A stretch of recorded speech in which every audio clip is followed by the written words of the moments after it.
Hello and welcome to Forbit. I'm Christian and this is my daily driven Aston Martin V8 Vantage, which was unfortunately in a hit and run while I was in the car. And the repair estimate for this quarter panel was so astronomical it would have been 2/3 the cost of what I actually bought the car for. So thankfully insurance covered it, but I decided, write me a check. I'm going to try it myself and keep whatever's left over. I had literally zero experience working with metal, and I've never even painted the car before, but how hard could it be? Well, this is the final result of the repair, but how I got it to this point, that was a painful endeavor, because everything that could have gone wrong did go wrong. Everything from insurance not knowing what an Aston Martin is, to even the car literally exploding. I'm not making that up. That actually happened. So, without further ado, enjoy the Aston Disaster from start to finish. The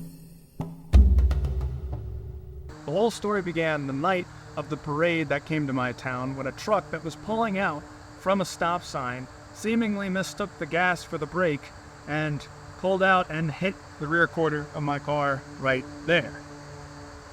It was too dark for me to see what the car was. All I could see was that it was an early 2000s work truck that was white and had scaffolding in the back. And it was a V8. I knew it was a V8 because he floored it down the alleyway to go away and not come back.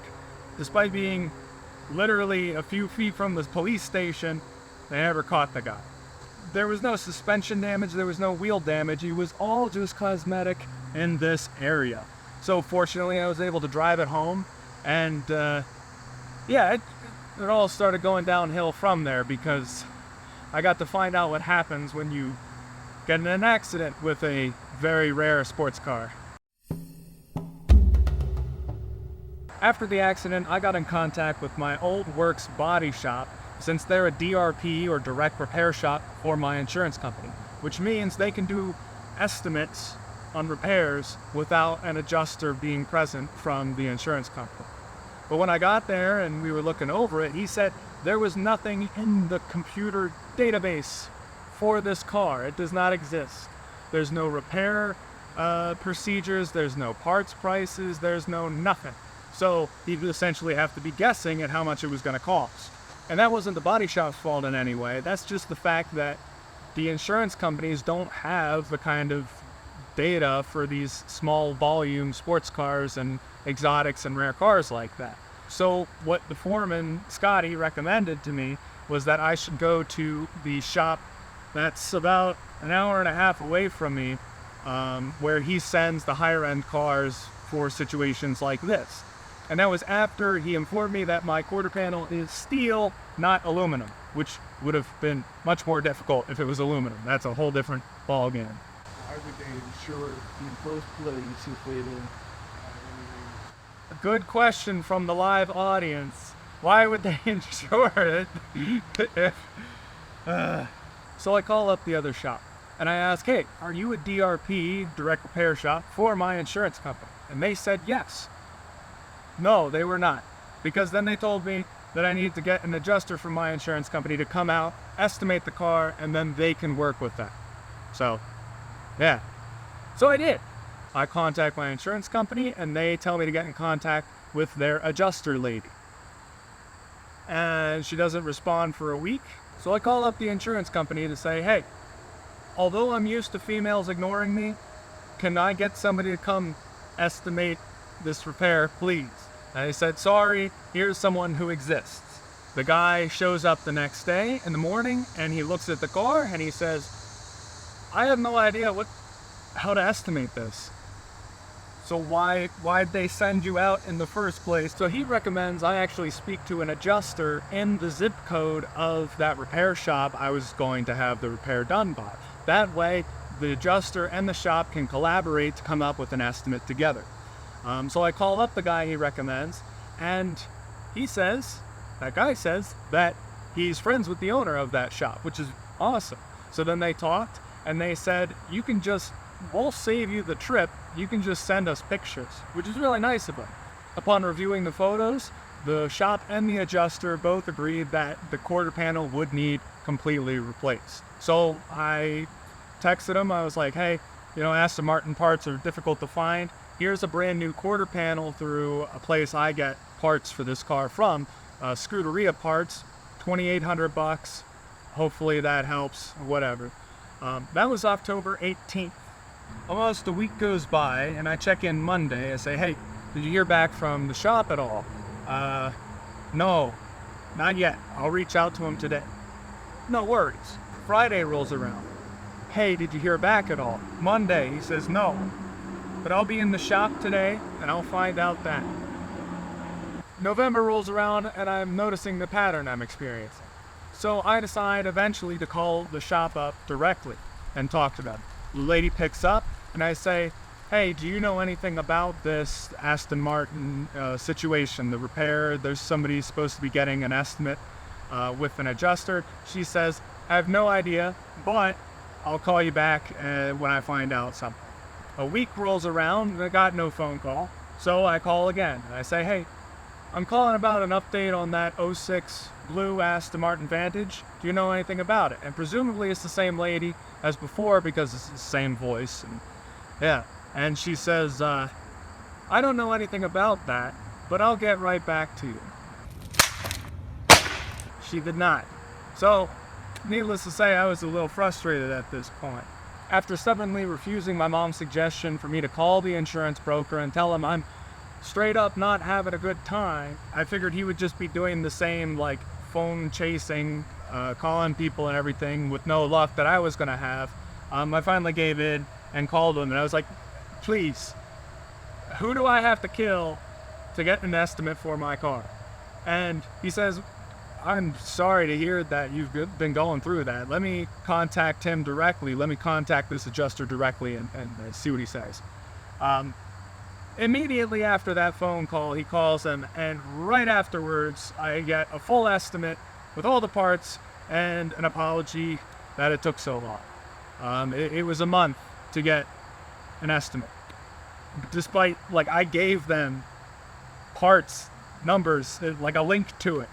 I wasn't trying to be a jerk. It's just I had this car for how long. I know it's difficult to get parts, but yeah, rough experience. All right, so let's take a look here.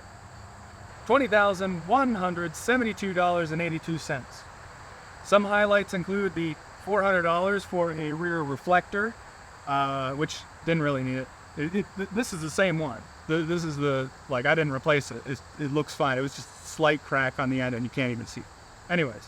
$5,000 for a quarter panel, and they had to use a Jaguar XK for labor times because it's a similar car, similar architecture, and yeah, that's the only thing they had to reference. Now, the prospect of a fat check was tempting, but was I really going to misplace faith in myself after looking back over the years of work on the Lotus, constantly redoing my mistakes? Yes. And worst comes to worst, I would just pay a shop to fix my mistakes and just replace the quarter panel altogether. But maybe I could save them. It was not that easy.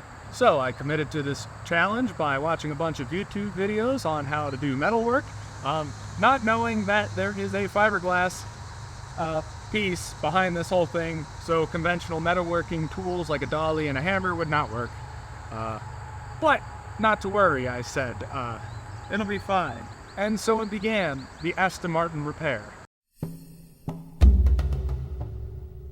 First things first, I use wax and grease remover to see if the scuff marks come off the taillight and the marker light without sanding, and they did. Both will need buffed in the future, but they can be saved, thankfully. So here's their starting point. It's not pretty. The quarter panel is very damaged, but identifies as repaired, and anyone who says otherwise is a transphobic bigot.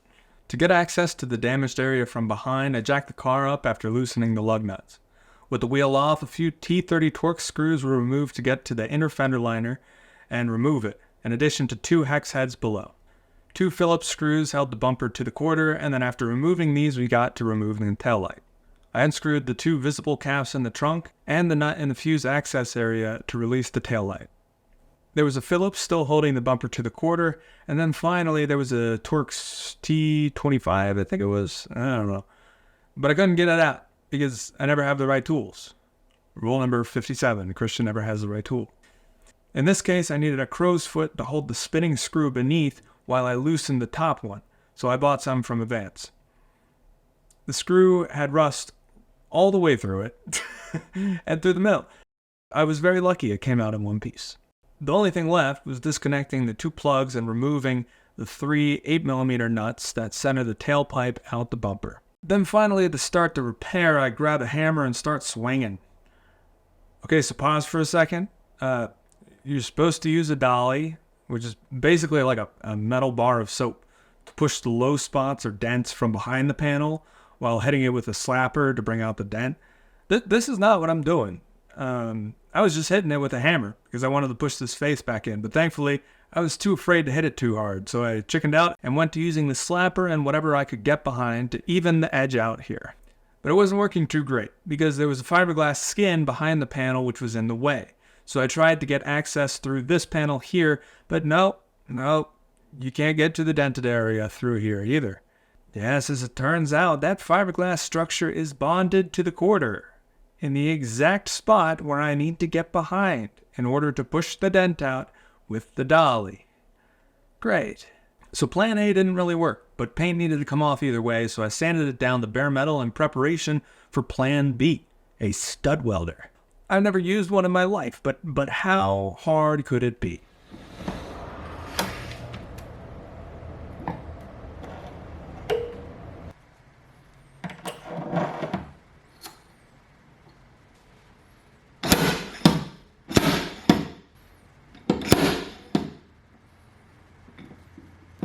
Well, first try, I pulled too hard with the slide hammer and create a high spot. But I did hammer it down just fine. The process I'll get to know all too well involves welding a stud to a low spot, which is some part that's dented in, and then I attach the slide hammer to that stud to pull it out. The studs must be grinded for removal if they snap or won't come off, but actually I was able to just twist most of them around until they came off, which worked very well, surprisingly. With little experimentation here and there as I'm learning, I found that hammering the higher areas with a slapper or a hammer whilst pulling on the stud is actually very effective, so you'll see me use this technique quite a bit. Using flat black spray... Oh, that's a tongue twister and a half. Using flat black spray paint sprayed from far away, I now had a guide coat to reveal low spots when sanded down using a DA. The black parts that remain are the low spots that needed pulled out, which are exaggerated by the contrast to the silver metal. Once an area is pulled, going back over it with a sander reveals if I got it all. Also, this visible line you can see here is from part of that bonded fiberglass inner structure, which was blocking access with a dolly. But there was even less clearance under there than it appears. You can't just get anything under there effectively, so I was stuck with the tedious stud pulling process.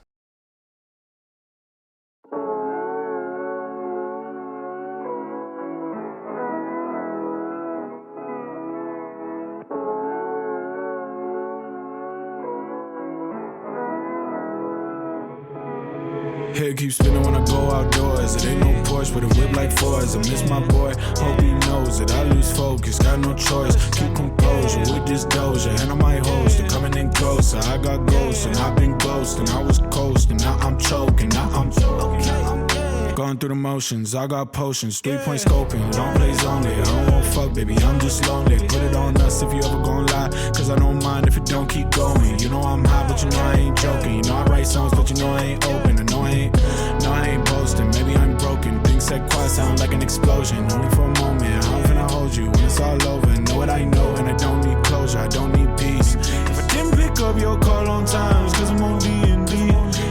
Picked up in the world called fire, would it still be beef? If I put this grind in the beat, I wanna see in your mind, would it still be me? And I bought some time to make sure I hit my line, but it ain't that cheap. Ain't no free.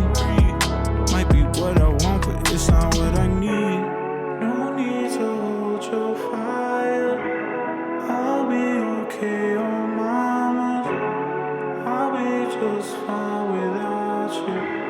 Problems just fine. Are you gonna help me? Towards the end of the metalwork, I had some small cracks or tears in the metal, which were from the crumpling in the accident, but I definitely made them worse with my brute force approach. I decided to put JB Weld on those areas to seal them off before body filler because I don't have a welder, which JB Weld would not have worked. But then I realized I do have a welder. Kind of. Using that stud gun I bought earlier, I welded studs to the cracks and then grinded them down until I reached the freshly welded cracks beneath. And actually it worked. Except it didn't, which you'll see in a bit. No need to hold your fire. I'll be okay on my moves. I'll be just fine without you. Problems just mine without you. No need to make your mind up. I'll be okay, your honor. I need to clear my charges. You judge me way too often.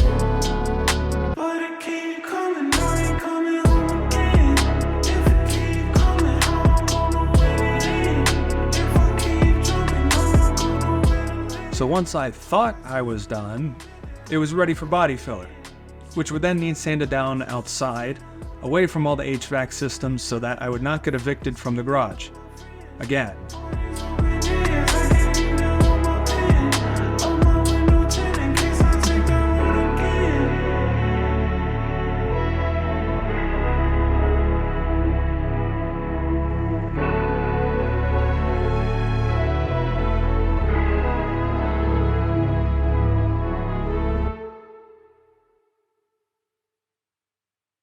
The yellow sanding block that I got has an adjustable curve which was immensely helpful. I definitely should have bought this years ago for the Lotus. What did make a return later was a wooden arch which I had Hunter CNC for me a while back, which helped me a lot here since the curve on the adjustable block cannot bend that much. So using old and new tools at my disposal, I sanded everything down until the metal spots were revealed, highlighting where the high spots were that needed to be knocked down with the hammer. But in doing so, the impact from the hits somehow opened up the cracks I thought were fixed, but were not actually fixed. And this means I needed to go back to the areas with newly visible cracking and repeat the process. You know, the process that worked so well the first time. I'm really not getting it, am I? Oh, and after running out of the thinner studs, I tried one of the larger ones. When I ripped my pants. Okay, so yeah, that ripped a hole through my quarter panel, but I sealed it with one of the smaller studs that I didn't throw out yet because it wasn't too damaged from previous use. So then I got to work again, adding filler and sanding it all down over and over, using a Dremel only on the areas where I knew I left too much stud remaining.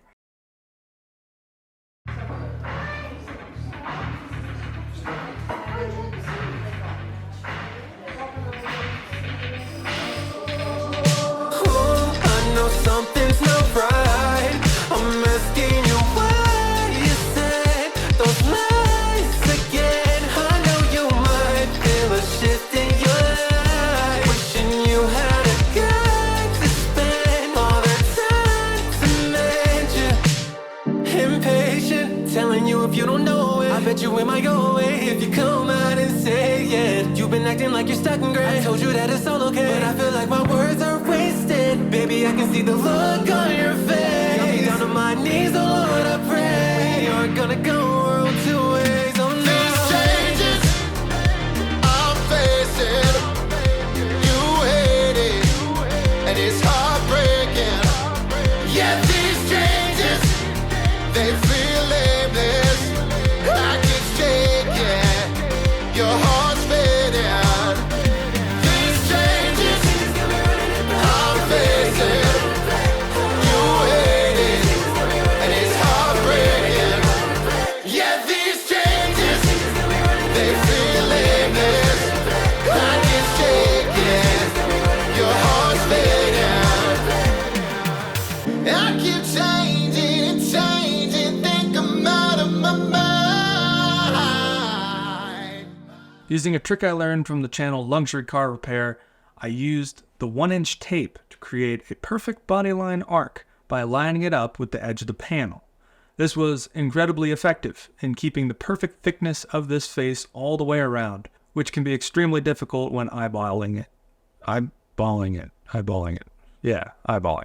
I'll have his channel in the description for you guys to check out because I learned a lot from his videos on metal shaping with a dolly and slapper. Some of his metal work is so good that he doesn't even need filler. I, however, do need filler because I am not talented. Probably because it's my first time with metal, but also because I'm an idiot.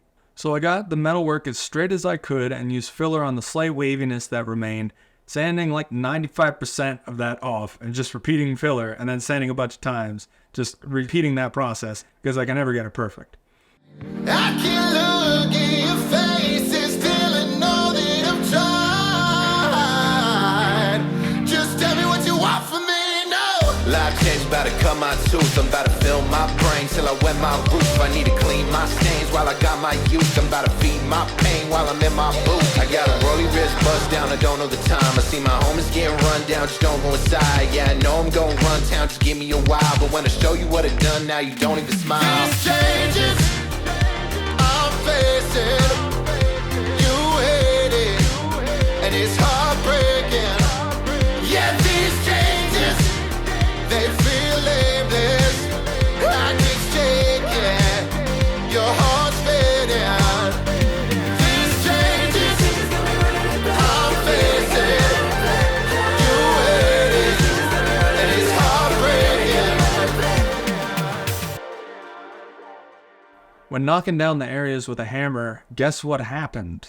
So here's a massive problem that doesn't look massive, but it's not about the size, it's about how much of a pain in the butt. Anyway, yeah, it's this. See how it moves? Like, if I'm pushing from behind, yeah, like that.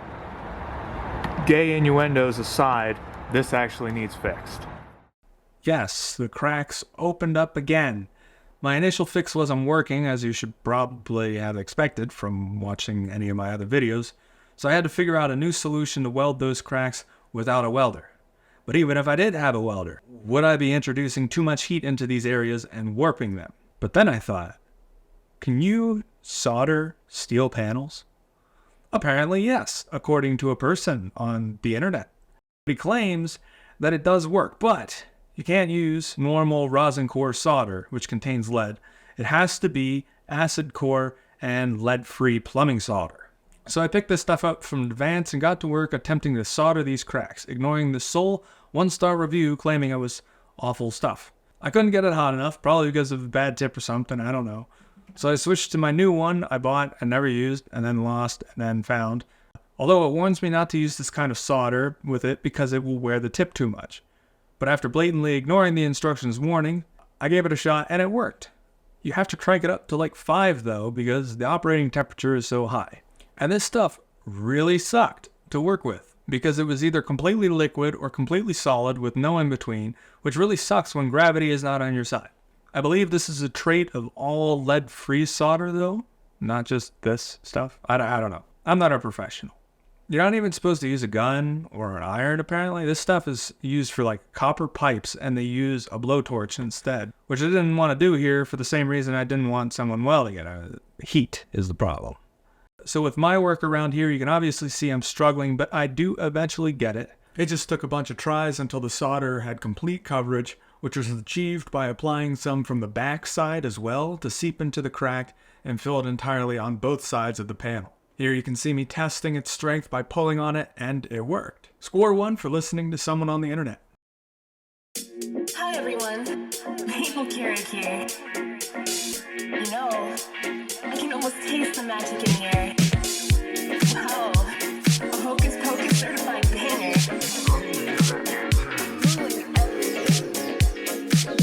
They say the sky's the limit, but baby, our love passes the very satellites themselves. I can hear them say, who's this? When I take a step in the build and I never lose shit. What they say I can't do, I didn't. See if the shoe fits. Maybe you should start thinking different and keep my brothers close knit. Cause I know how to pick them. A shooting star I was wishing, cause I was not one to miss it. See, I was never gonna be the one who stuck reminiscing. Saying it's too hard, is it? Are you lacking ambition? I'm glad that you fixed it. Felt as if I was actually slipping. I don't need to have a cape to be a hero. Count the life saved, I'm victim at 0. Keep my headphones in loud like Jiro. Really didn't think twice cause I did it all for Shiro. Like a fire across the sky, the guy day or night, oh baby, satellite.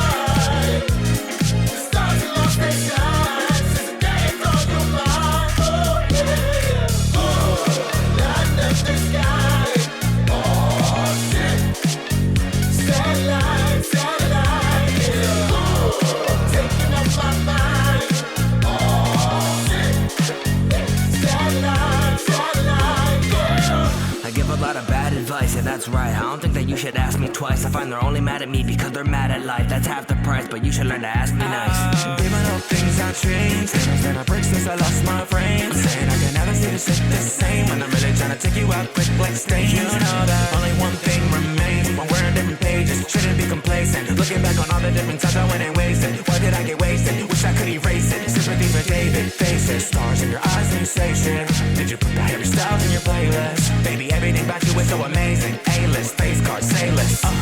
We could travel by satellite or a spaceship and just tell a vacation. We catalyze for occasions like this. When you're mad and I bet if I got a station like this. So just stay on my flight, miss my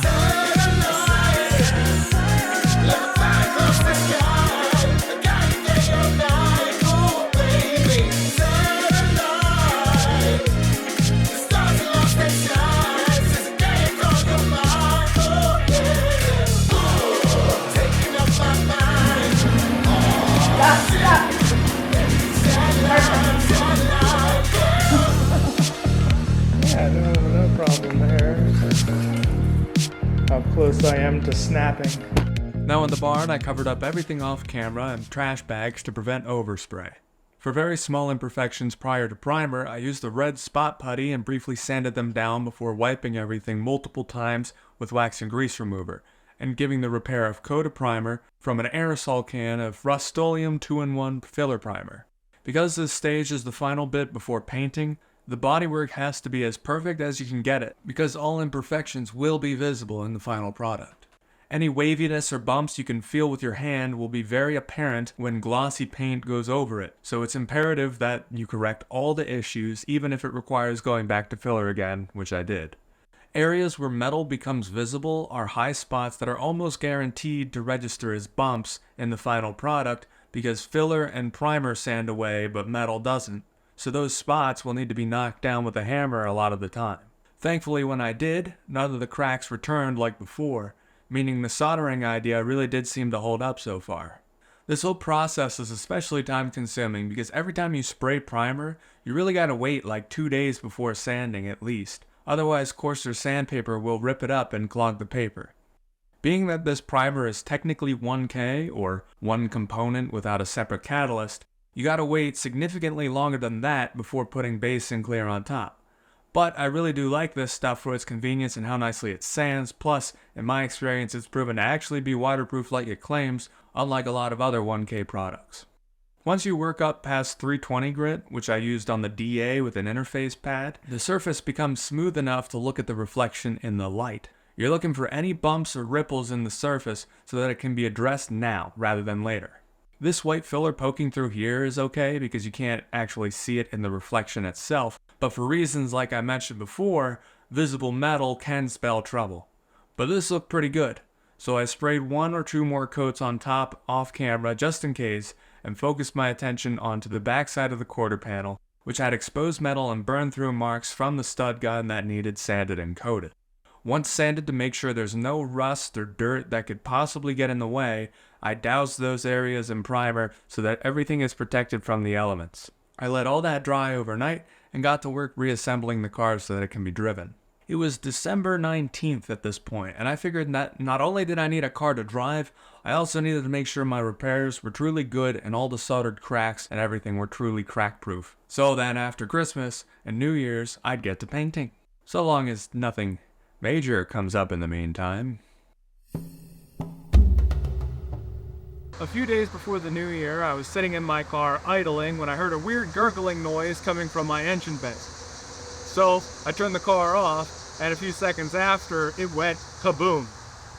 Literally shooting mysterious liquid all the way across the whole car through the vents, and then out from under the car. I had no idea what it was, but I did know that that sort of thing was not going to be a fun time. But ironically, there was a sense of relief with the fact that I could smell coolant and not oil, because that would have been magnitudes worse. Now I couldn't see it at the time because it was covered by a trim panel, but when you pulled it off, you could see that the radiator side plastic pieces, it blew up. Like there's a giant hole in it. Now it was the same spot that Richard Silas's car from Red Pants, that's the same spot that his car's radiator blew up. When I went to look for a new OEM replacement, the same exact part number was for an all aluminum one. with the side caps being part of the radiator assembly now as one aluminum piece. So it's possible Aston Martin knew about this and quietly changed it, knowing it was a defect or something. Because I couldn't come up with a conclusive reason for why it would just randomly explode like that. And I didn't say explode like it sounds like an exaggeration. No. They were really while I was in the car. Not fun, but I was very happy that it was a $1,000 radiator, not a $10,000 engine. Used. That you can't find anywhere. I'll save the details for another video maybe, but long story short, I replaced the radiator with a new one I shipped over from Flying Spares in England, which was relatively easy to do myself, and it only cost $1,000 total after shipping, since I was the labor. But then I also removed the intake manifold to replace the coolant temperature sensor because the dashboard read normal operating temperature before it exploded, and I found that very odd and wanted peace of mind. This was a Ford part, so it was really cheap actually. But I was absolutely miserable because it felt genuinely impossible to get the intake manifold off and then on again with no shortage of colorful language along the way. While the manifold was off, I cleaned off all the carbon buildup, which was oily, not hard, so it came off with thinner and a microfiber towel, which is one benefit of port injection. So anyways, everything went back together with great frustration and yelling, only to find that I had a vacuum leak from a hose that would not seal with a clip that you cannot buy anywhere. After much trial and error, I designed and 3D printed a new seal out of TPU to mimic rubber, which meant that I could finally return to the quarter panel after being preoccupied with the radiator repair for a while. However, there was a reason why I didn't get right to painting afterwards. For a long time, I drove around with just primer, not painting it, because I came to the realization that I probably should be practicing my first time painting on something a little more forgiving than expensive base and clear coat. Like on that thing, the Lotus. So I decided that I would finish up the Lotus and spray a white epoxy primer through the gun on the whole car to kind of practice the use of the paint gun, and then I would go and paint the Aston Martin with the less forgiving base coat and clear coat. But any of you who have watched this channel before know exactly what happens when I say I'll just finish up the Lotus. No, it takes a while. So I drove around with that primer on there for a while. Months. I'll save the Lotus disaster for the next video, but long story short, fiberglass cracks, and sometimes those cracks are indistinguishable from normal sanding scratches, and you don't realize they're cracks until you go to paint it. So in my case, those sanding scratches that were actually cracks were everywhere on that front clamshell. That was miserable. But every time I would find some cracks and fix them and it'd be like, all right, it's ready for paint, I would find more. And you can't just spray primer over it because it literally seeps down into those cracks. Like you can't just spray primer over it. You can't just paint over it. I tried. I've been dealing with that ever since the last Lotus video, which was a while ago. Plus I was doing other things on the side, which I'll talk about later. But needless to say, that's why I took so long to actually getting this thing painted. By the end of May, the Lotus was finally ready for primer after taking much longer than I had hoped. So I made my PVC scaffolding into a paint booth with automotive plastic wrap and box fans, and then got to work masking off both cars in preparation for paint. Although I'll show the Lotus in the next video, here's me painting the body before deciding to just skip right to doing the Aston Martin instead of practicing on all the other body panels of the Lotus. This is largely driven by the fact I wanted to have the Aston ready for a car meet the next morning, which I thought was doable for some reason. If you're unfamiliar with the paint process, basically what you have to do is you got to paint the entirety of the panel, because you can't just stop in the middle. It would just leave a hard line and you would be able to see where the paint stopped. So you have to paint the entirety of the panel. If it's a fender or a door, it's very easy. You just go from there to there, or there to there. But the problem is, on most cars, including this one, where do you stop the line for the quarter panel? Because it's all one piece. It goes from here to here, all the way. It's part of the unibody. It's part of the structure of the car, the frame. So there's no cutoff line all the way until the other side. And that's what the paint shop wanted to do. They wanted to do a very thorough job of, well, what you're supposed to do by the book. But the thing is, I saved this quarter panel, which means I can do what is called a burn-in. We're going to use this roof line to cut off the paint so we don't have to go all the way across. Additionally, even though the damage was right here in the bumper, we actually have to paint the entirety of the bumper to this side, in clear coat at least. But base coat, being that this is a two-stage paint, base coat being the color, we only need to color the spot that had the gray primer. That's all you got to do with base coat. But for the clear coat, you have to go all the way across, so there's no noticeable stopping point, no cut line. That means the entire bumper needs sanded and the entire quarter panel needs sanded. And up here where we do the burn-in, we're going to back tape it so that the paint fades into this spot and you can't see the cut line. I'm showing you this now because I didn't film it when I was taping it up prior to paint.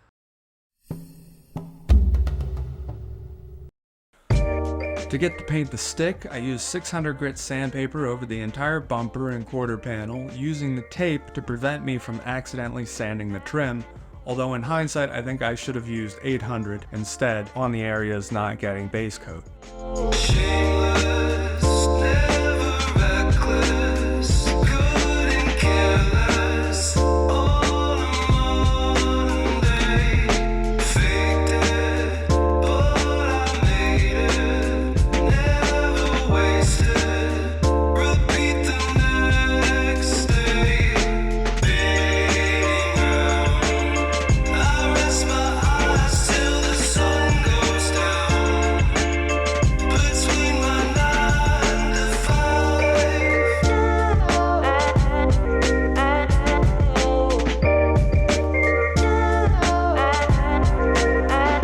It's a shame we can't do it all over the weekend, okay?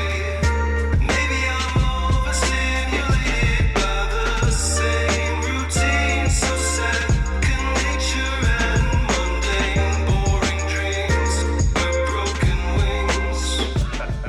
Then I masked it up and got the painting with my Fuji Spray Minimite 5 turbine sprayer, which I'll show you more in the Lotus video, but I ran it with a 0.8 tip on base coat and clear coat, but 1.3 on the primer. My technique was awful, and it also sprayed blobs of paint out because the breather at the top of the cup was clogged with primer because I missed it when cleaning it before. I waited a bit and sanded the blobs before doing a third layer of base coat over it prior to clear coat, but really you should only need 2. I was rushing to get it ready for a car meet in the morning, but by the time I started spraying clear, it was already sunrise and I had pulled an all-nighter. Which is why I forgot to film the part where I sprayed clear coat. Yes, I'm as bad a YouTuber as I am a painter, which you'll see in the next clip. Which takes place at around 9 AM after all the chaos of scrambling to paint a car with a ridiculous deadline, which was even dumber when you consider that it was my first paint job. Literally the entire time I did not film. I was stressed out. But it doesn't look too bad. And by not too bad, I mean I can work with that. I can wet sand that. It's okay. A few little dust nibs, the orange peel, it's a little dry, but it'll work. Behold, what has truly got to be the most pathetic paint job I could have possibly done. It sucks. Okay, it really does suck. But I figured, hey, as long as it's blue and it doesn't suck so bad, I would be able to wet sand it and buff it. And I think I can do that. But it's not even a 10-footer. It's pretty awful. It's really awful. It's doable. I think it's doable.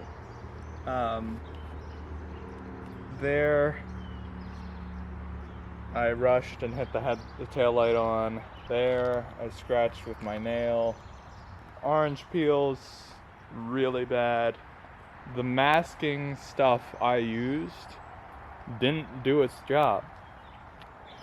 It was awful stuff, honestly. And it just got a bunch of overspray on places that I didn't want it to get overspray. The burn-in, pretty bad, but not that bad. That I can work with. Ultimately the general gist here is that I can probably maybe fix it. Probably. If you close your eyes, it looks really good. The results were lackluster. The paint job was extremely dry and far beyond normal orange peel because I was not using good technique, or any technique for that matter. With 3 layers of clear is plenty to sand and buff smooth, and the booth surprisingly kept the paint free of dirt. I just won't paint at night again because a continuous swarm of bugs threw themselves at the booth, trying to get in, with one succeeding and landing on the quarter, where you saw me poke it and leave a mark that I tried to cover up, instead of just, using the tape trick that a smart person would use. I used touch-up paint on those areas where I hit the paint when unmasking and hastily reassembling, making sure to add excess amounts to sand once dry. To actually fix this paint job, everything gets wet sanded with 1200 grit and then 2000 grit to get rid of the orange peel texture, as it's called. Literally, it looks like the texture of an orange. Starting with 800 on the areas that were really bad, and then it gets buffed with compound on a wool pad, which is finally finished by polish on a less aggressive foam pad to remove the swirls. I did the buffing part of this process when detailing in my previous Aston Martin video, if you want to check that out. But just watch how this terribly rough and ugly paint is turned into something beautiful.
She blows smoke in rays when she accelerates. The fumes just make me high. Is she wearing a diamond ring, or could she be a sin? Too good to be true, and too high for a winner. Let's get it out with you. She said, "Oh, call me, I will find you there." She said, "Oh, call me, I will find you." While she drives a 60s car, smoking outside a window, wishing I was the cigarette, or the ring around the finger.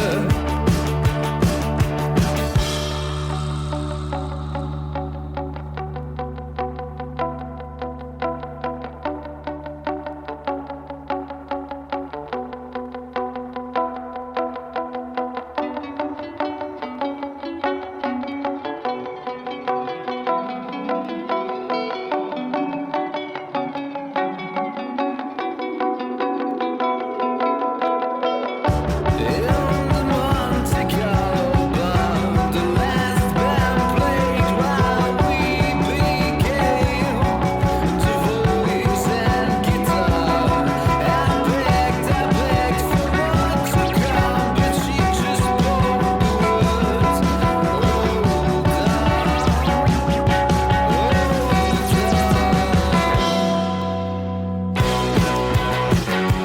While she drives the 60s car,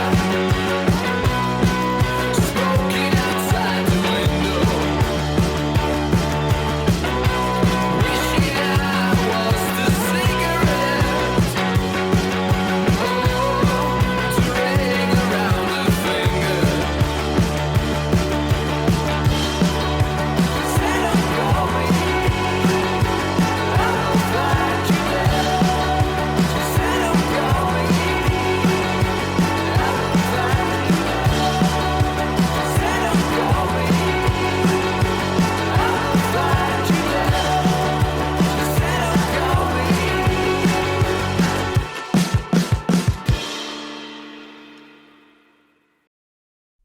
At this point, the car started looking really good.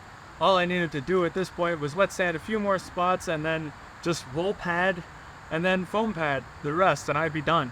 And then I'd have a beautiful Aston Martin that I could live happily ever after in.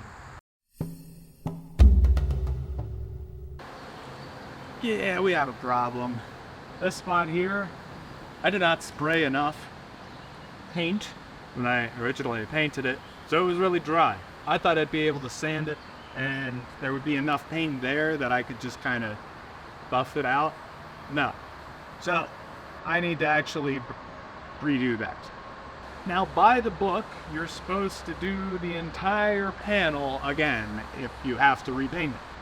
But there is something called a blow-in or burn-in, a smart repair, and I think I might do that. I'm curious to see how long that lasts. That, and I'm almost out of paint. I barely got any clear coat left. Yeah, so I needed to repaint this area again since you can see the burn through of the new paint into the old. I knew it was a stretch to expect the clear coat touch-up paint I painted on to work, and maybe it would have if I let it cure longer since it wasn't fully hardened. But because of these spots here, I figured I might as well just try a burn-in, which is basically the same principle as I did on the roof rail area. But little did I know, this quick job was about to spiral into something so terrible that it ruined the entire paint job. I sanded the area in which I would do the burn-in, then masked things off again, hoping to finally be done after this little fix, but boy was I wrong. You get a very strange solvent pop, almost like there's cracking of some sort.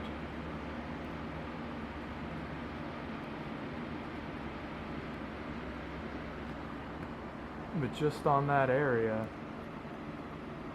So, I'm gonna let it dry, and then we'll sand it down and try again. I initially thought this was caused by the contamination via oils from my hands or something, but after letting it dry overnight and making another attempt, the same thing happened. Then when I started sanding it down completely to the primer in that area, this happened. Look how weird this is. Not only is it peeling up like this from the new paint, but the paint beneath is that way too. You can see the primer. So, I don't really know what to say about that. Other than, I'm probably going to go in with a razor blade. Sanding it was literally like trying to sand a chewed piece of gum. So literally my only option was to scrape off the old paint with a razor blade and wipe the rest up with wax and grease remover on a towel, which is very painful to watch. Not even a plastic razor blade would remove it. I had to dull a metal one, and I still did some damage to the bodywork beneath despite it being dull.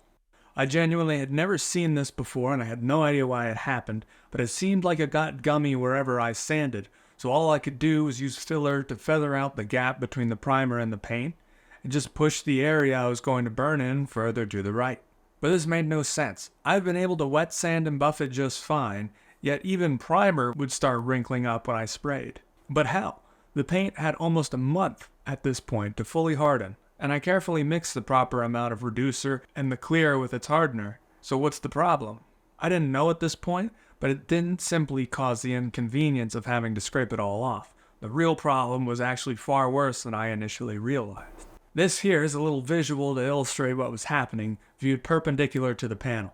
Anytime I sanded down the filler used to bridge the gap between the layer of paint and the surface beneath, the paint just bunched up and peeled away from it. The primer would leave a line that simply wouldn't go away no matter how many times I tried to fill it, because it seemed the paint was not even completely solid. It was that gummy consistency. Being that the clear coat could be sanded just fine, it was as if the clear coat hardened like normal, but the base coat beneath was somehow uncured, sticky and almost rubbery. But then that wouldn't explain why both the base and the clear reject the new paint by wrinkling, making it almost impossible to keep the repair bodywork localized. The only thing I could do now was scrape far enough away from the area with the most issues, being this region here that had the most base coat, into what would hopefully be an area that isn't problematic and won't shrivel up when painting.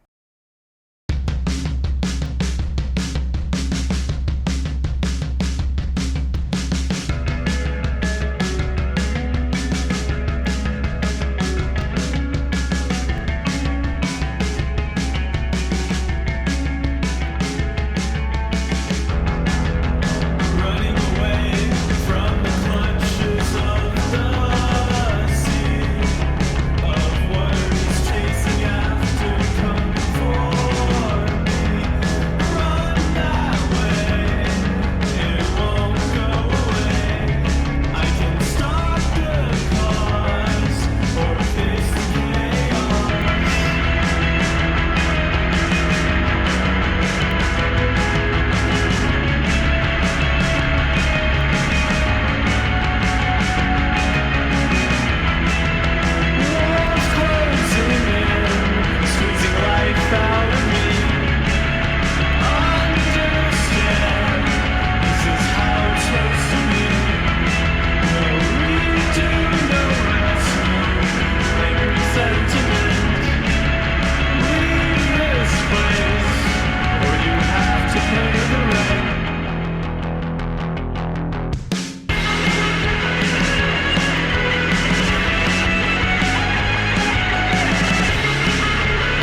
In a last-ditch effort to save the rest of the quarter panel from needing completely scraped off and redone, I tried covering the whole thing in epoxy primer, which I had from the Lotus, sprayed from a gun, but you can see the result. There were wrinkles everywhere, and this was filmed literally right after spraying while it was still wet. This blew my mind because if epoxy primer doesn't stick, nothing will. So I went back over my footage to see if there was any explanation, because I knew I mixed the paint properly with the correct ratios and respective components, and I knew I left an hour between base coat and clear coat because I remembered the leftover pizza I ate at 4 a.m. while waiting for it. But when looking the footage over, I realized I had obviously sprayed the base coat way too thick in the 3 coats I did, instead of what usually would be 2, being such an inexperienced and impatient painter, while trying to correct the defects that happened in the second coat. So I should have given it more time to dry to compensate. The thing is, base coat dries and clear coat hardens, meaning the clear coat has a catalyst, base coat just evaporates the solvents into the air. So you spray it on and then the solvents come off. But if you don't give it enough time between that and spraying clear coat over that, you trap the solvents beneath and then it never hardens properly or dries properly. Which would explain why I was able to wet sand and buff it just fine because the clear coat was cured, but the base coat underneath was not. But then that leaves the issue. Wherever there was base coat, it ruined the clear coat. So I would have to scrape off all of those spots. And there was no other way because just sanding it down, it was like sanding molasses. It wasn't going to work. So I actually did that. I had to scrape off all of my work with a razor blade and inevitably, gouge some of the body panels I just worked on. So, not ideal. After letting it dry, it got worse.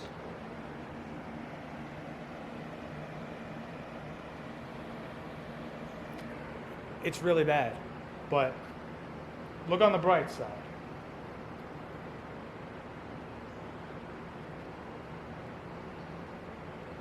Let's get to work.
Then the bumper wrinkled like this. I have no idea why. Great.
I wish I could say the bodywork and paint prep ended there, but the paint gumminess I was having issues with before kept coming up in areas, and I realized that I needed to just bite the bullet and scrape all the way to the very end of the base coat that I sprayed, which is about here on the quarter, and to roughly the end of the taillight on the bumper.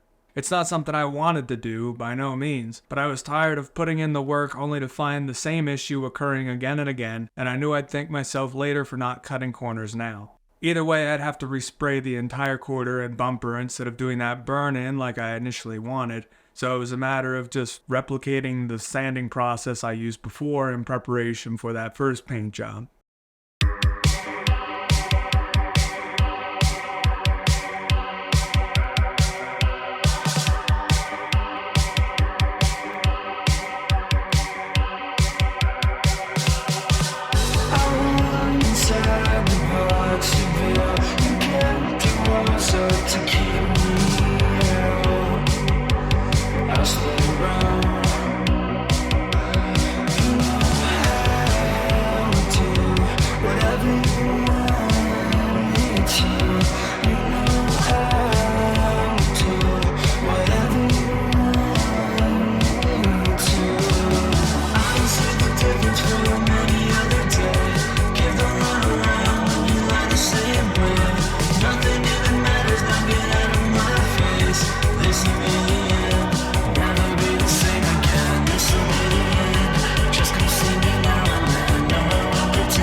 See this, but there is some major quality issues here.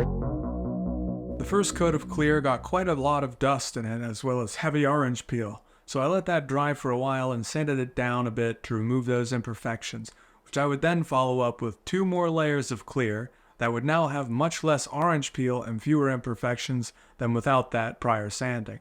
You can do this with clear coat, but I learned last time that you cannot do that with base coat without adding another layer of base on top, because it messed up my metallic in those areas on the first paint job, which were visible when I was all done.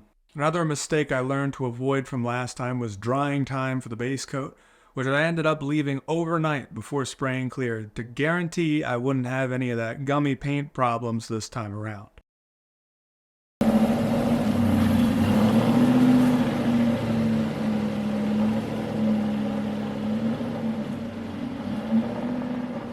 This time I removed the trim to paint, so it was a matter of clipping the corner trim into the 3 clips and then screwing the long upper piece with a million screws that are very prone to stripping, which I did off camera. With the same process as before, I wet sanded and buffed the painted areas to match the orange peel texture to the rest of the car, as well as removing any dust nibs and imperfections. Though this paint job wasn't great, it was still a million times better than the first, so wet sanding and buffing went a lot quicker this time around. Basically, any amount of texture that you can see after sanding is the texture you'll see when you buff it. So you can sand as much as you need to get the texture you want. Just be wary of the fact that a little bit of orange peel hides the waviness and ripples that would otherwise be made very visible sanding the texture out completely. Being that the rest of my car had very smooth paint with minimal texture, I sanded until the sanding haziness was completely opaque and buffed that. To avoid visible waviness from any imperfections in my bodywork, I 3D modeled and printed 2 different sanding blocks and TPU, which makes it flexible and rubbery. One was for flatter areas, while the other was for concave curves, specifically this one, to sand out any slight bumpiness I should have sanded prior to paint. If you're doing this at home, putting your sandpaper on a damp sponge or magic eraser would work the same. And one more thing I want to mention, you'll sometimes see me spray glass cleaner onto an area I just buffed, because not only does that kind of help cool the panel a little bit, because the rotary makes it get pretty hot, but it primarily wipes away any of the filler that is in the cutting compound. This compound I ended up using actually has a lot less filler than most, and it was pretty good stuff. But no matter what you use, you gotta use a cleaner, either glass cleaner or wax and grease remover, to help give you an accurate representation of what the panel looks like. Doing so right now at this point in the repair shows whether the haziness from the sanding is gone, but later when we're giving that final polish with a foam pad, using this cleaner trick will show us where the holograms are that would otherwise be covered up by the filler and the polish. So if you've ever buffed a darker colored car and brought it out into the sun and it looks great, and then a week goes by and suddenly you see a bunch of holograms that weren't there before, or swirls, you can use this trick to catch them when they happen.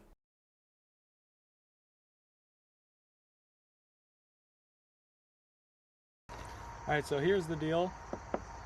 This is a cloudy spot. It doesn't look that bad right now, but it is a lot more visible when it's cloudy, and it would bother me. It barely showed up on camera in that last clip, but this is the spot in question. I drove around with it for a month to see if I could live with it, but ultimately I decided it was not acceptable and I would be cheating if I conveniently skipped over that area when filming the final product for this video. Being that I still had to wet sand and buff the entire bumper, I figured it wouldn't be that much more work to repaint it instead, since it would likely come out smoother from spraying fewer layers, reducing the amount of work I'd need to do when buffing the imperfections. I sanded it smooth with 1000 grit in fear that I might reproduce that hazy spot again elsewhere by over-sanding with 2 courses of sandpaper, because I believe that's what caused it during that second paint job. If you remember, I sanded all that dust and dirt I got after the first layer of clear before I sprayed 2 more. And it was that spot where I went too far trying to flatten the paint run and broke through that first layer. I thought it would be okay once more clear was sprayed on top since I only dug into the first paint job's clear coat, not the base coat, but I assumed wrong. Makes sense though because the old clear and the new clear are chemically 2 different substrates since they didn't cure at the same time, so... Anyway, just add that to the list of painful learning experiences I've gone through, so hopefully you don't have to. I had so little paint left that I just did the hazy spot and 1 or 2 more tiny areas with the base coat, and then waited overnight and then added only 1 layer of clear coat, but pretty thick, especially in those spots with the base. Because I put the car on ramps this time to make it easier to paint beneath, coverage was really good and I only had 1 dry spot here, so I'd call that a win. But I should have been more patient unmasking it. Mr. Accident Prone needs to just stop here because Mr. Accident Prone has touched the paint twice. Such an idiot, man.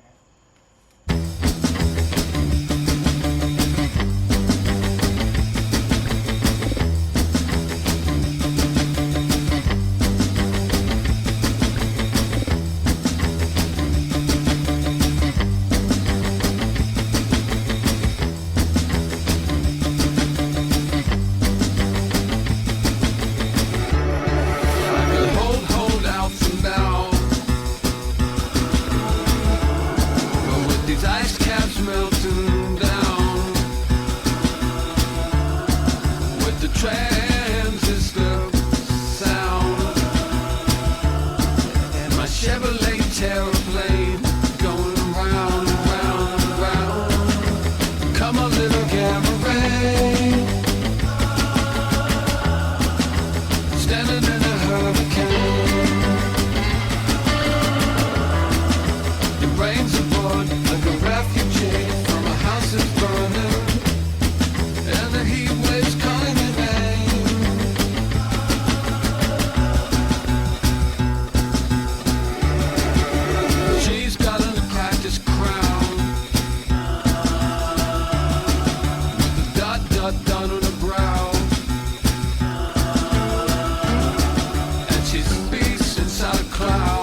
standing in a hurricane.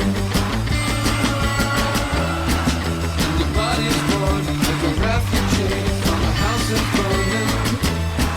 And the back while it's calling your name.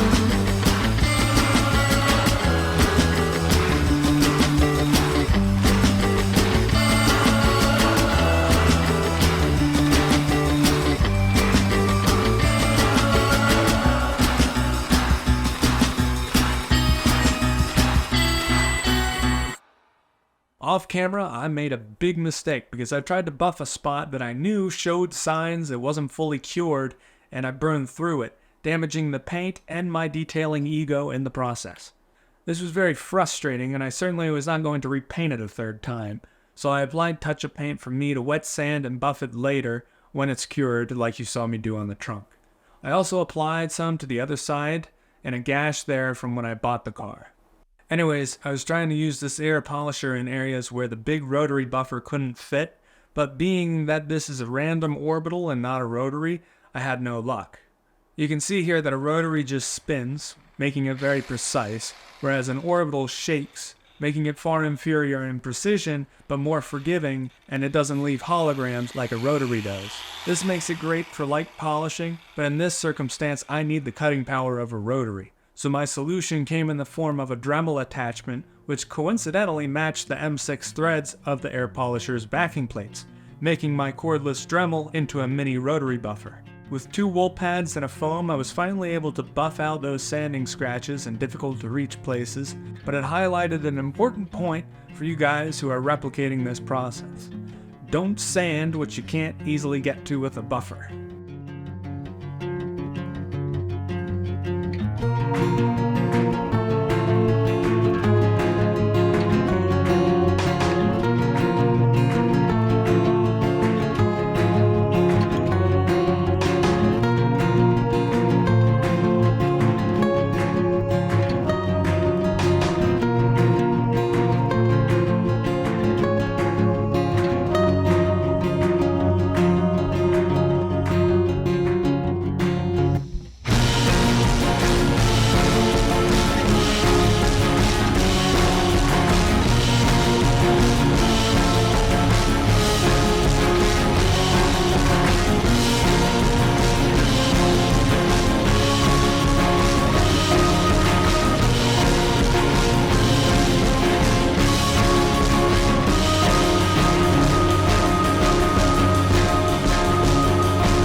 With the conclusion of the wool pad, I could finally finish things out with a foam pad on the big DeWalt to remove the swirls the wool pad leaves behind. A foam pad on a rotary will leave behind holograms, so then in the very last step I use my Shia LaBuffer random orbital with a foam pad to remove them and complete the whole buffing process, finally concluding the Aston Martin repair. Let's get away this time, I'll make it right just for this time.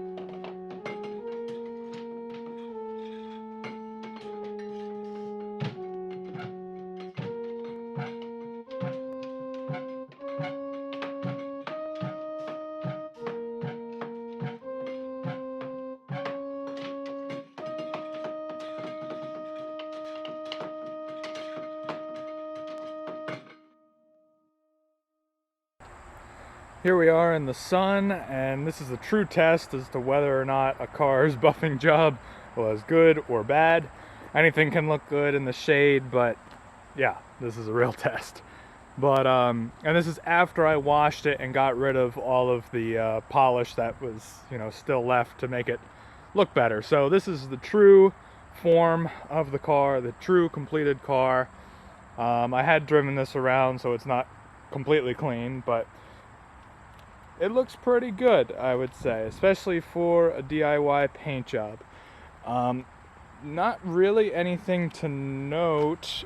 This spot here, if it would focus, this spot here, there's nothing I can do about that until it's dry, and that'll be at least a month, and then I can wet sand and buff it and make it a whole lot better than it really is. It'll look a lot more like this, the spot that we wet sanded and buffed. That's a spot that, you know, looks substantially better than it did before. So the same thing will apply there, but you can't, if I buffed it right now, it would just gum up and stuff. But yeah, maybe there's a few little swirls if you're being like really particular, but we are in direct sunlight. And the panel looks relatively straight. Not too shabby, I would say. So that brings us to now. It's been a rough time getting here, but I would say it looks pretty decent, especially considering it was done in a barn with PVC piping and plastic wrap for a paint pool. But the question is, was it worth it? To answer that question, you have to figure out how much it cost. The payout was $20,000, but how much did it actually cost me in materials and everything? Well, let's go over that.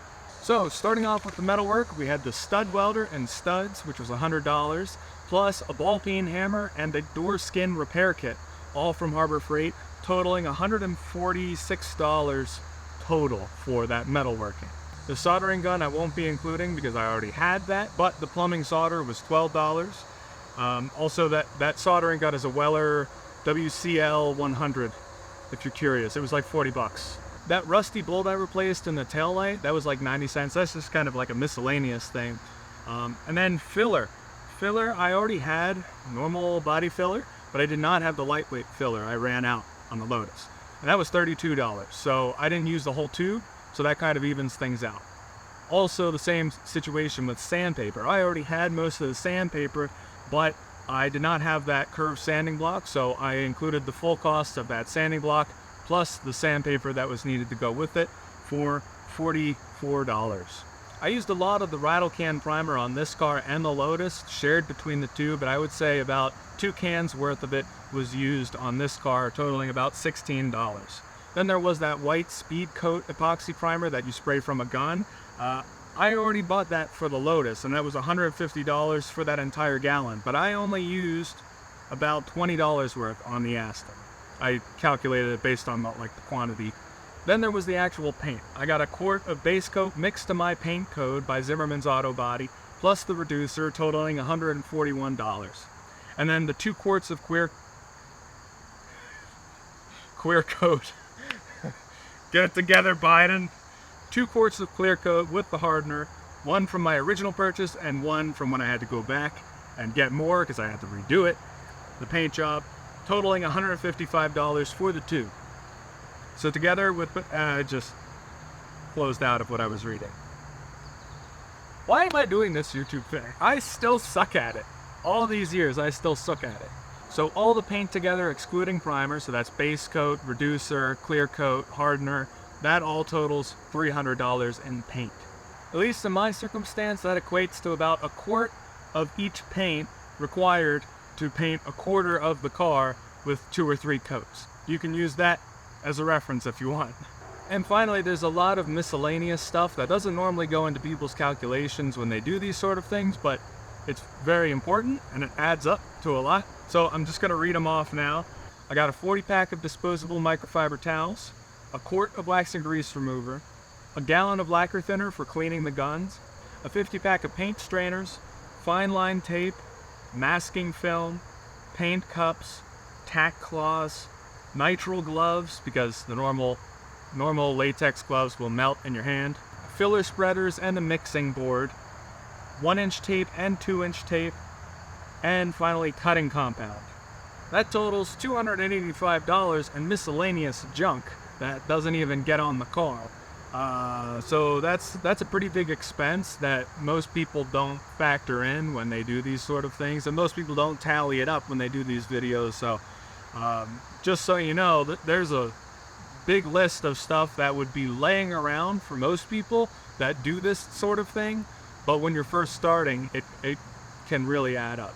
Now in all those items I quoted, that includes tax, but when you total all of that up, you add up the entire total cost of the repair, it was $821.64, which is far from that $20,000 I was quoted. I would say that's pretty good. So for perspective, that's 4% of the original amount I was quoted.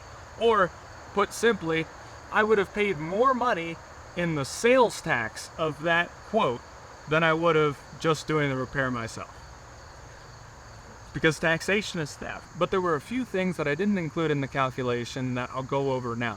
Because my general rule was to include anything and everything that was used specifically on this car, but to exclude anything that would be a normal tool for anybody else to have.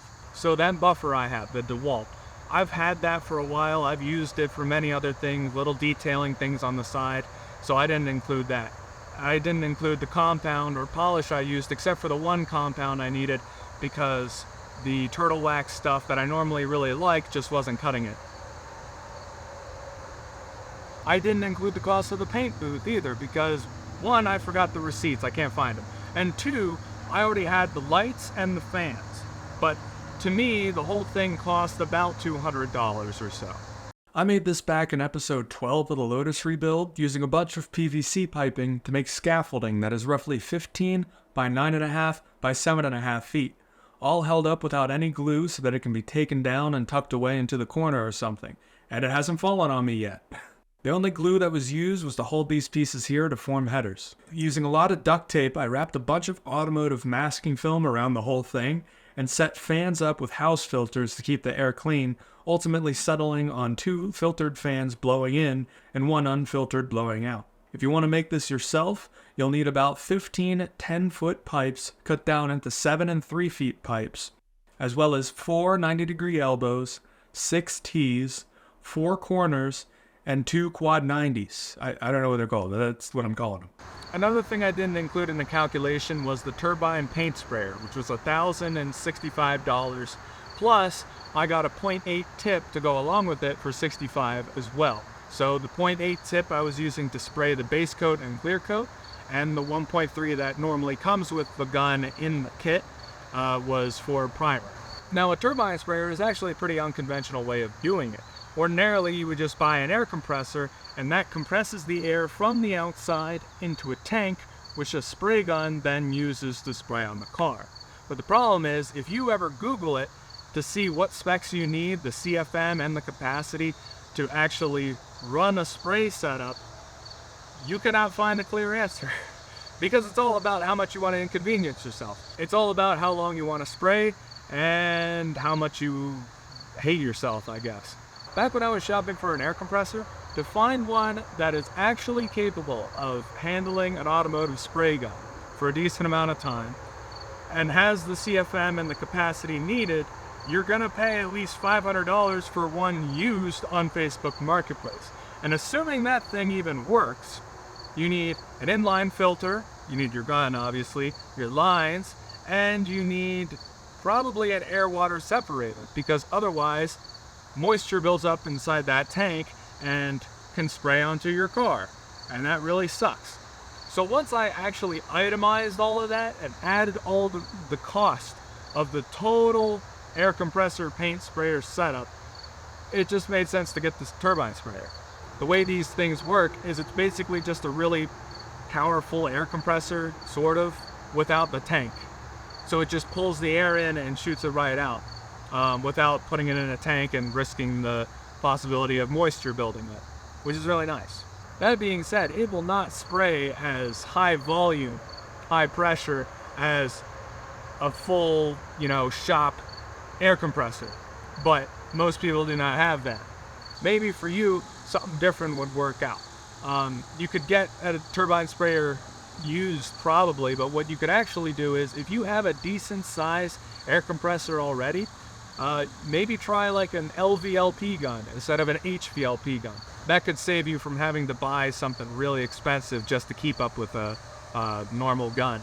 But regardless of how you end up choosing to paint your car, this whole project is proof that you can be a screw-up and still end up with a pretty good paint job with enough wet sanding and buffing and correcting your mistakes. And also, it serves as proof that within any bad circumstance, there is a good outcome hidden within. I'm not rejecting the lessons of the broken window fallacy, I'm just saying that in terms of mentality, a hit and run would not have been a very good thing. That's a pretty awful situation to be in, and yet it ended up being a pretty nice thing, a profitable endeavor.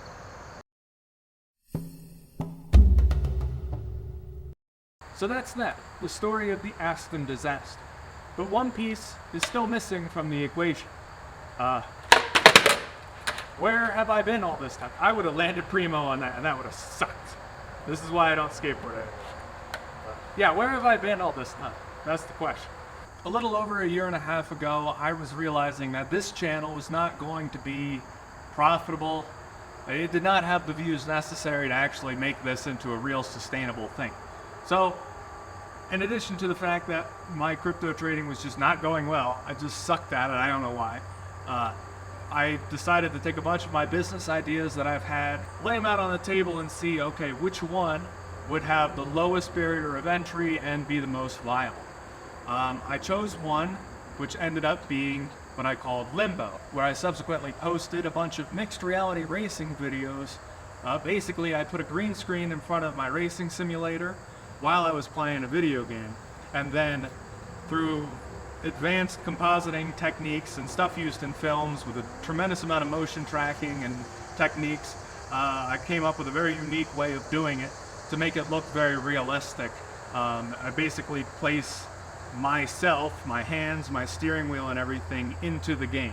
I was posting a video every week, and they were short videos, but they took a tremendous amount of effort to do. A 1 minute long segment of one of those videos required 3,600 frames worth of motion tracking, and actually there were multiple trackers that I would use, so it takes a while. So I put a tremendous amount of effort into those videos, and actually with the help of somebody named Goosiest, a big YouTuber who makes compilations that you can send clips to, I submitted some of the clips, and not only did he feature those videos, but he also encouraged people to go and subscribe to me, which was incredibly nice of him.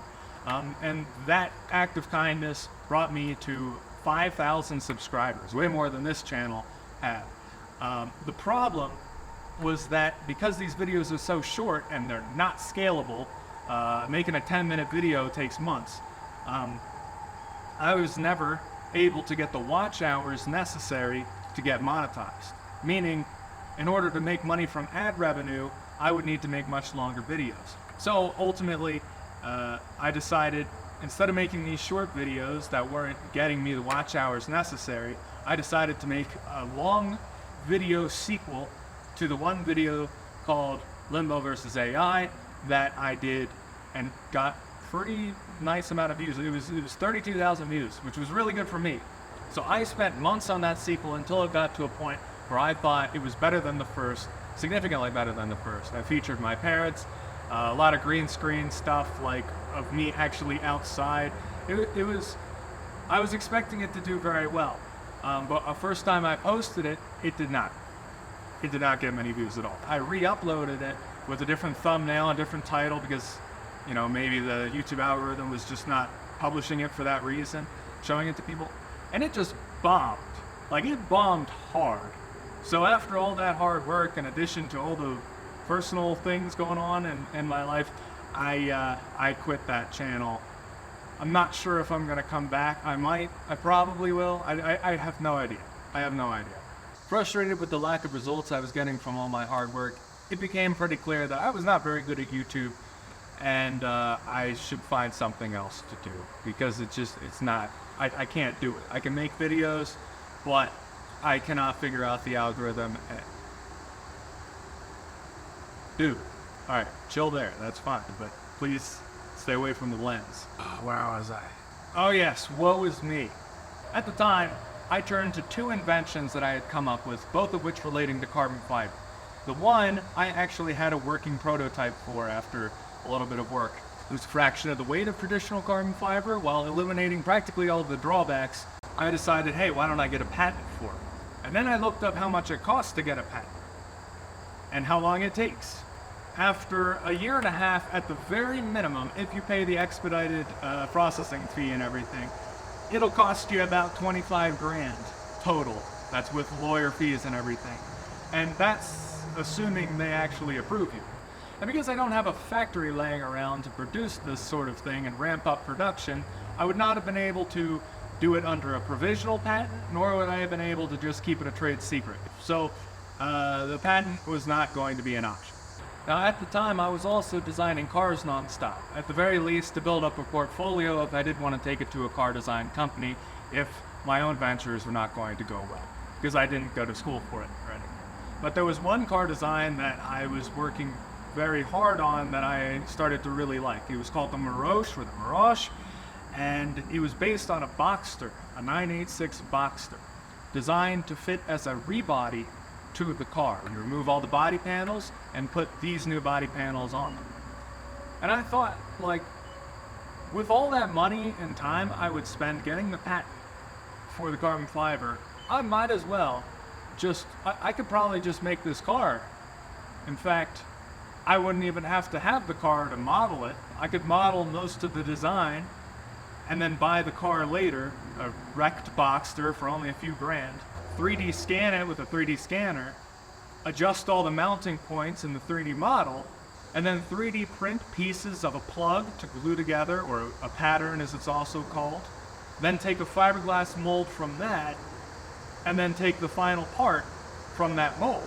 And actually, if the surface finish of that mold was good enough, I'd be able to take orders with custom colors by using a gel coat the same way that boats use gel coats, or Ultima in their GTR production. And people could get a car, a kit car, that they wouldn't even have to paint.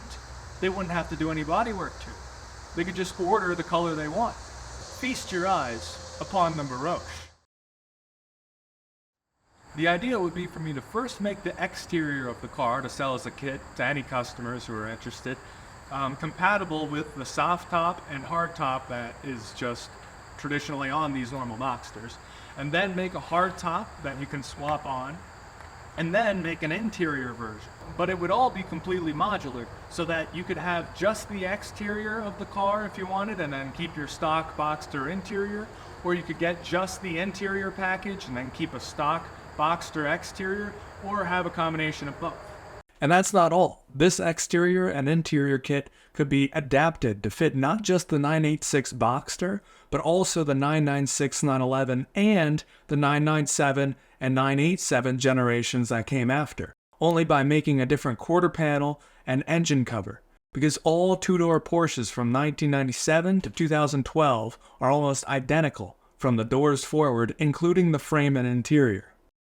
So I've been going through every parts diagram for the Boxster, every image I can find of the frame and everything, just to make sure that all of this would be doable and to really gauge whether or not this is an endeavor that I could actually do.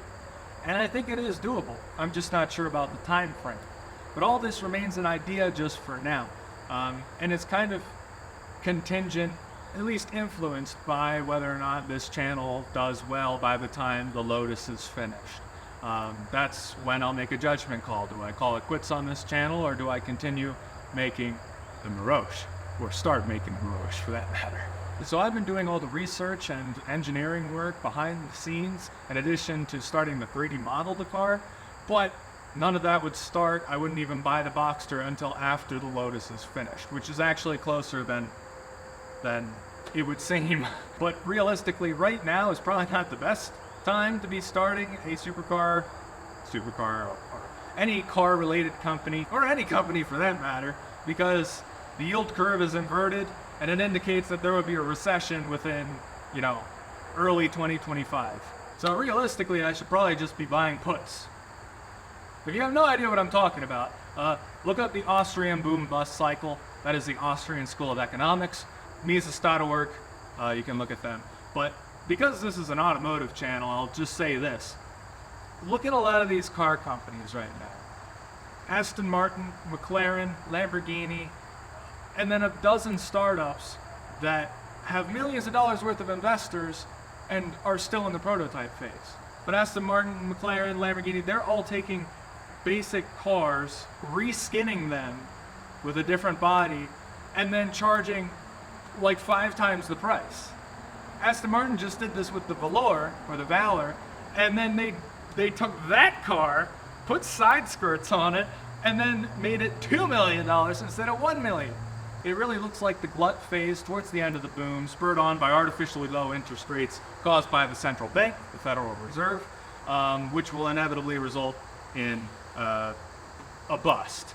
A lot of these companies are going to be in serious trouble because, yeah. Editing Christian is currently interjecting to clarify, I think all these special edition cars are really cool, and my beef is not at all with any of these car companies. I'm criticizing the central banking which made the bubble and distortions to begin with. I'm just pointing out the consequences for which the Fed is responsible, such as artificially high asset prices and general glut, not criticizing the companies for their rational responses to their environment of artificially high consumer demand. I just wanted to mention that to make things clear as mud. And that's kind of one of the reasons why I wanted to make this car. I wanted to make a supercar that's actually accessible to people. You could buy a Boxster for a few grand and maybe 20,000 for the kit. I don't know. And you would have a very, very cool car for not a lot of money at all. I mean, that's still a lot of money, but not millions of dollars. So then my question to you is, what do you think of that design? Is that something that you think people would be interested in? Would you personally be interested in that kit? I kind of have to gauge whether or not this is something that I should actually pursue. And if that worked out, maybe down the line I would use that carbon fiber idea to make a carbon fiber monocoque kit car that you could buy. So if you want updates on that, you can follow my Instagram. I post to my story, and that's the only social media I have. Just one more brief thing I want to mention. There's a political video that'll probably get me killed. It's called Government is a Scam. And I've been making it for like years now, just writing it and compiling a bunch of different stuff. It's got 88,000 words that I need to condense down into a consumable video. It won't go on this channel. I might just make a separate channel for it whenever I do get around to filming it. Hello, Editing Christian here, to interject again. I was going to give a long and convoluted explanation as to what that video is going to be, but instead I'm just going to give a short and convoluted synopsis of what it'll be with a thought experiment, which is this. If during slavery, bear with me here, if during slavery slaves were able to vote to have a different slave master, to swap them out every few years, would that make them free? No. No, because they're still being coerced, they're still being forced by some entity. It wouldn't matter who it is. It's not who's in charge that's the problem. It's the fact that they're not simply free and in charge of their own destiny. And voting would not imply that they actually consented to being forced like that, because you can't consent to being forced. They're two complete opposites conceptually. So then what is a government? What is a democracy? Supposedly a government relies on the consent of the governed, but you can't consent to being forced. So here lies the problem with a government, or democracy, or whatever kind of government, is that you can't consent to being forced. So the problem is not the goods and services governments typically provide, like policing, like courts, like roads. Those are obviously necessary for a functioning society. That's not the problem. The problem is the means by which it provides these things, because it does so in a way that would be considered stealing for any individual to do. Through taxation, it says you have to pay this, whether or not you individually believe you're getting your money's worth, or you go to jail. So if any individual did that, that would be very obviously stealing, if not just robbery, armed robbery. And there are many other problems, being that government is an entity exempt from moral law. What things we hold true as moral and ethical, it inherently violates those, and it inherently violates its own laws that it makes for us. Not just in the case of taxation being stealing, but also in the case of war. What governments do in war would be mass murder or terrorism for any individual to do it, any normal citizen to do it. Same thing with inflation. What governments do to the printing press when they rack up dollars, the printed out of thin air, that would be counterfeit if any of us did it, if any normal citizen did it. So then why are governments inherently exempt from moral law? Supposedly it's because they're necessary, its methods are absolutely necessary so that we can have all the goods and services it provides.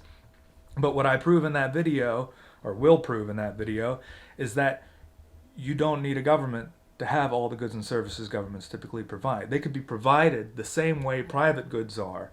Even law itself, which sounds really crazy to say that you can have governance without a government, but you don't need a monopoly on the usage of force, which is what a government is, a state, to have an orderly society. In fact, it's incompatible with it because it inherently breaks its own laws.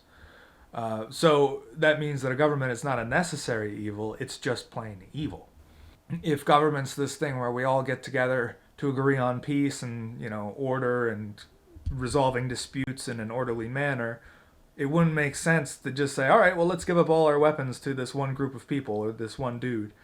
No, that would be crazy. You would say, we're all here to agree on peace, let's holster our weapons, and then that way the maximum amount of people possible are there to stop somebody when they break the peace.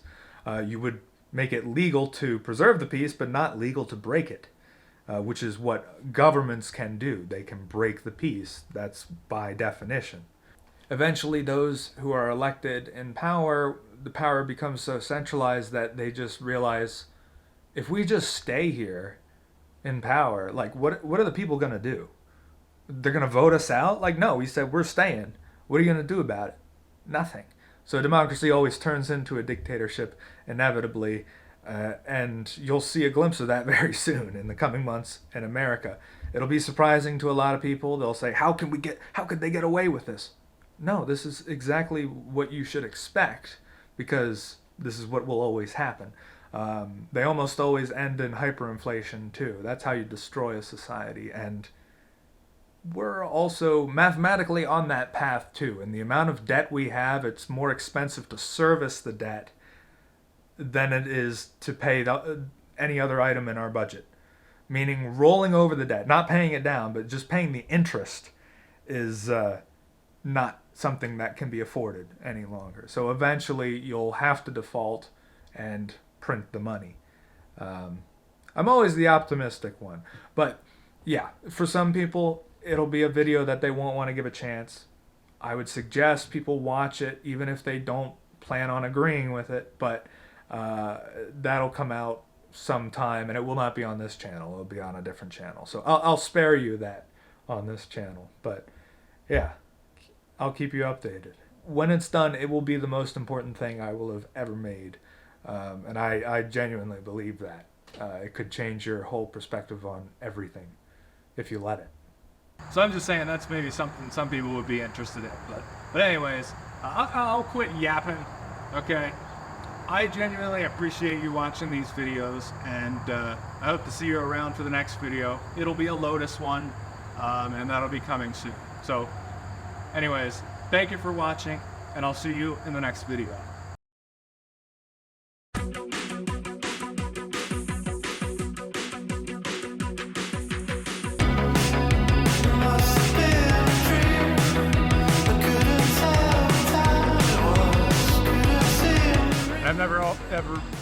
I have zero experience ever working. Yeah, I'm sitting on a skateboard, filming stupid YouTube videos. Studs for $100. Can you shut up? And the whole thing. And said, can you stop? They're a little crickets. Shut up! Shut up!